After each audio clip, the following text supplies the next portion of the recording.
Bueno, muy buenos días a todos. Quiero, en primer lugar, agradecer a los organizadores de este proyecto de la Ruta del Conocimiento el haberme invitado para participar telemáticamente y estar hoy, aunque sea a través de estos medios técnicos, con ustedes. Lamento mucho no poder acompañarles personalmente.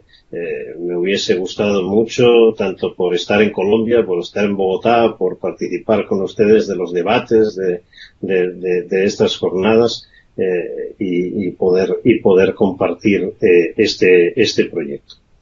Este primer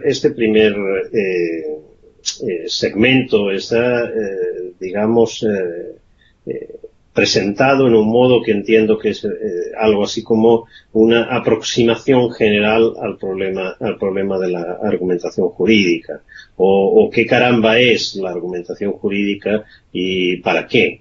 En realidad, yo había pensado que es interesante al menos que respondamos en un primer momento a cuatro cuestiones. El primero es el qué es. ¿Qué es la argumentación jurídica? El segundo es sobre qué versa. El segundo interrogante es sobre qué versa la argumentación jurídica. El tercero es quién es el sujeto de la argumentación jurídica. ¿Quién argumenta o quién debe argumentar jurídicamente? Y el último es ¿y para qué?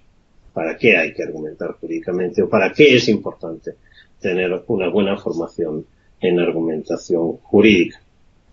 En realidad respecto de la argumentación jurídica, y pasa también respecto de las cuestiones probatorias de las que hablaremos en el tercer segmento, hay un gran déficit histórico en nuestra formación jurídica, en nuestra formación ya en las facultades de Derecho. ¿Cómo enseñamos a los chicos y las chicas que estudian la licenciatura, el grado en Derecho? Tendencialmente, desde quizás al menos hace 200 años, en nuestra cultura jurídica, enseñar derecho es demasiadas veces todavía enseñar qué dicen los códigos. Como nos hemos modernizado un poquito, ahora decimos también qué dice la jurisprudencia, cuáles son los precedentes. Es decir, qué dice, lo que se resume en aprenda, memorice y repita. Aprender, memorizar y repetir en la era de la tecnología no sirve absolutamente para nada. Para nada. Lo que quiere decir que nuestra formación como abogados, cuando se limita a esto, es una formación extraordinariamente deficiente. Un ordenador lo hace mejor que nosotros. Tiene más memoria, no falla y recuerda absolutamente toda la información. Nosotros no. Pero además, como nosotros nos podemos valer de ordenadores, de tabletas, de celulares, etcétera, pues al final, bueno, pues en un trasto como este uno encuentra toda la información al momento. Toda la información. ¿Para qué saberse el artículo 325 del Código Penal? O el 223 de la Ley de Enjuiciamiento Civil o de la Ley de Enjuiciamiento Criminal. No sirve absolutamente para nada a día de hoy. A fuer de usarlo, los juristas, por supuesto que nos aprendemos esas cosas, a fuer de usarlos. Pero el asunto es usarlos cómo. Repitiendo lo que dicen. En España todavía las judicaturas, quiere decir las oposiciones a juez, se hacen cantando temas. Fíjense ya el verbo usado, el cantar. La idea es cuánto más se puede decir en los 20 minutos, en la media hora que me den para hablar sobre un determinado tema, y por supuesto lo que hay que decir es lo que dice el código, lo que dice la jurisprudencia. Eso no es ser un buen juez, como no es ser un buen abogado hacer estas cosas. Para esto me parece central la argumentación jurídica. Y lo que quiere decir que tenemos que repensar la formación y la capacitación y la formación continuada, no tanto en términos de saber qué, como de saber cómo. Es decir, no tanto en términos de memorizar, como en términos de aprender a utilizar. ¿Qué hacer con esos instrumentos? El derecho legislado, el derecho jurisprudencial es un material en bruto con el que podemos hacer cosas. Y para hacer esas cosas necesitamos la argumentación jurídica. Bueno, primera pregunta. ¿Qué es la argumentación jurídica? Bueno, cuando hemos empezado a introducir cursos de argumentación jurídica, tanto en grado como en posgrado y en másters, etcétera, también demasiadas veces, sobre todo si está a cargo de teóricos del derecho, acaba siendo un programa de teoría de la argumentación. La teoría de la argumentación aborda problemas muy cruciales. Si hay verdad o no hay verdad, si hay objetividad o no hay objetividad, si hay respuesta correcta a los distintos problemas jurídicos que se planteen o no.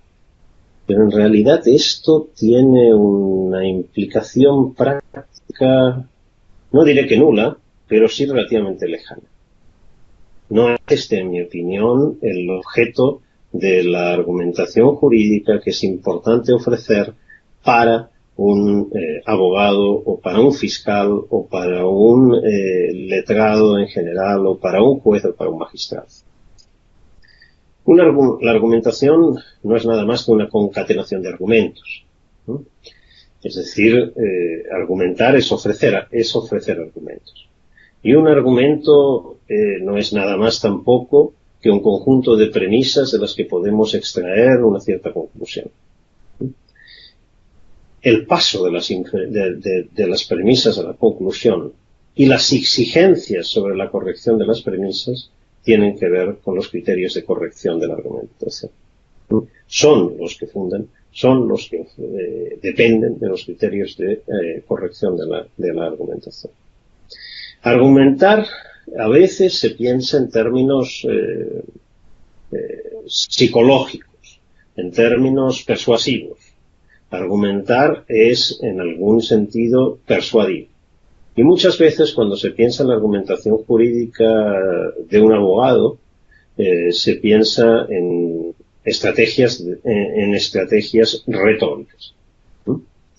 Esto tiene cierta importancia, no diré que no. Y evidentemente un abogado con buena retórica es un abogado probablemente más exitoso, en el sentido en que impacta mejor en el auditorio.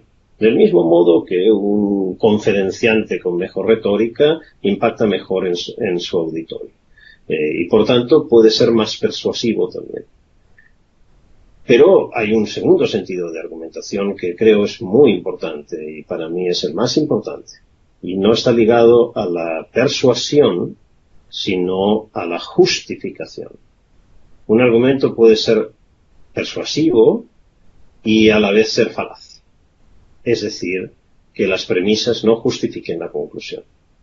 Puede ser persuasivo porque apela retóricamente a elementos emotivos, porque apela retóricamente a elementos valorativos compartidos por la audiencia, porque apela retóricamente a aspectos que pueden suscitar la adhesión de quien nos está escuchando. A esto versan muchas veces las estrategias, para esto versan, o sobre esto versan muchas veces las estrategias retóricas. Pero si es falaz es un mal argumento. Y bueno, y ahí va una primera regla. No diré que no usen nunca malos argumentos. Diré que no usen malos argumentos si tienen buenos argumentos de disposición. A falta de cuando ya no tenemos ningún buen argumento, bueno, algo hay que decir en el proceso, ¿verdad? Con lo cual, entonces puede servir estratégicamente, persuasivamente, un argumento falaz. Pero no usen malos argumentos si tienen a disposición argumentos buenos. ¿Qué es un buen argumento? Un argumento en el cual las premisas justifican la conclusión. Y esto puede querer decir dos cosas. Puede querer decir que justifican lógicamente, porque son argumentos de estructura lógica, o puede querer decir que justifican mediante una argumentación no lógica, una argumentación informal. Estos argumentos informales, estos argumentos no lógicos, son muy importantes en el derecho, muy importantes. Pensemos solo, por ejemplo, en el argumento contrario, pensemos solo, por ejemplo, en el argumento por analogía. Son argumentos en los cuales que son muy utilizados por la comunidad jurídica, que son fundamentales en nuestras estrategias argumentativas y no tienen en sí mismos una estructura lógica. Lo que quiere decir que la conclusión no se deriva lógicamente de las premisas. Hay algún paso añadido ahí que del que el argumento debe dar cuenta. ¿Sobre qué? ¿Sobre qué versa la argumentación? Bueno, pues yo diría que en el ámbito jurídico la argumentación versa al menos sobre dos cosas, se puede versar sobre dos cosas. En primer lugar, sobre el derecho. Sobre cuál es el derecho aplicable al caso que estamos defendiendo o al caso que hay que resolver. ¿Cuál es el derecho aplicable? Esto supone la vinculación entre la argumentación y la interpretación. En estos términos, argumentar es algo así como dar argumentos en favor de la elección de una determinada interpretación. De una determinada interpretación de una disposición que hace que aquella disposición sea aplicable o que otra disposición sea aplicable al caso. Por tanto, vinculamos argumentación con interpretación y justificación de la selección o de la decisión interpretativa. El otro campo de aplicación son los hechos. Aquí, argumentar es ofrecer argumentos que muestren que una determinada hipótesis sobre la ocurrencia de unos determinados hechos está probada. Lo cual nos vincula argumentación con prueba.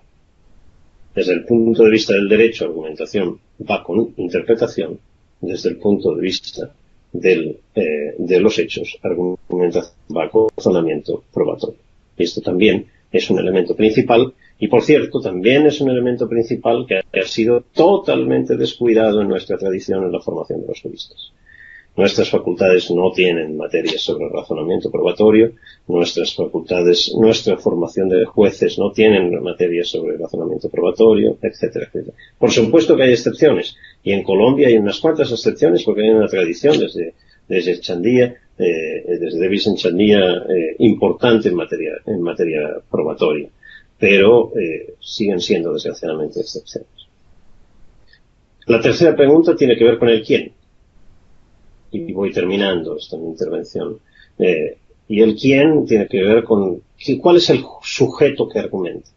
Y aquí pueden ser básicamente dos tipos de sujetos, o los jueces, magistrados, o los abogados, incluyendo entre los abogados los defensores de las partes, sean en este caso propiamente abogados defensores de una parte o de otra en un proceso civil, abogados del Estado, fiscales, etcétera, etcétera, etcétera. El que ocupa la posición de parte, el que ocupa la posición de juez. Porque su argumentación tiene una finalidad distinta, ¿no? Siempre tiene una finalidad distinta, depende del quién. Y esto se vincula con el para qué, ¿no? Última pregunta. ¿Para qué argumentar? Bueno, fundamentalmente para construir o para destruir. Y esto depende del quién. En general, para el juez, el magistrado o los magistrados, cuando argumentan en sus sentencias, construyen argumentos que justifican o pretenden justificar el fallo que adoptan. En cambio, la posición del abogado, la posición de las partes, usa la argumentación en un doble sentido. Para construir aquella posición que sostienen en el caso, es decir, aquello que están sosteniendo que está justificado y por tanto debe ser lo que forme parte de la resolución judicial, y para destruir los argumentos de la parte contraria. La parte contraria, en ocasiones, es exactamente la parte contraria. Es para el fiscal el defensor, para el defensor el fiscal, para el actor el demandado, para el demandado el actor. Y otras veces la parte contraria es el juez de primera instancia, en términos de argumentación. Es decir, destruimos en sede de recursos los argumentos que usó el juez de primera instancia para resolver su sentencia, intentando mostrar que no es una buena argumentación jurídica. Por tanto, a veces para construir, a veces para destruir. Esta es la posición que necesita el abogado. El análisis de la argumentación de otro para mostrar que sus argumentos son malos argumentos, o la construcción de la argumentación propia para mostrar que nuestros argumentos son buenos argumentos. En fin, como primera aproximación espero que esto pueda servir y por supuesto será abundado y desde luego con mejores apreciaciones por mis compañeros de panel. Muchas gracias.